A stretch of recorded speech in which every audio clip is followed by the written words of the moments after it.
sa inyong lahat.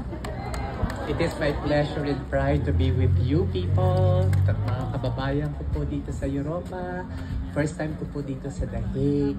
At I'm really pleased, I'm really happy to be with you and to be in one purpose. I'm not a very political person. Alam po ninyo yan, maski sa mga pagdating sa kampanya, hindi po ako nakikikampanya.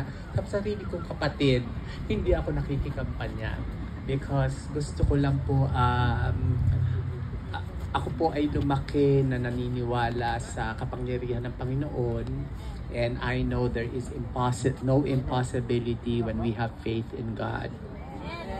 But I am also a believer of good.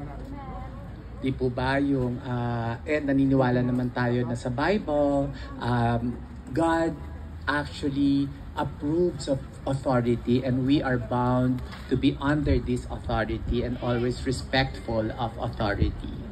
I am also a believer, though I'm not a political person, I am also a believer of what a good person as a politician does to the people. Ang tatay ko po ay isang politiko.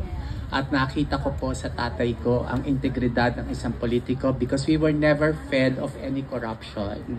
Of any, kung ano po yung mga, wala po, mga taga-Daet, Camarines Norte, wala po, hindi po kami pinalaki sa kung paano, kung ano yung para sa gobyerno, para lang po sa tao yan. Hindi kami pinakain ng tatay ko ng para sa mga tao.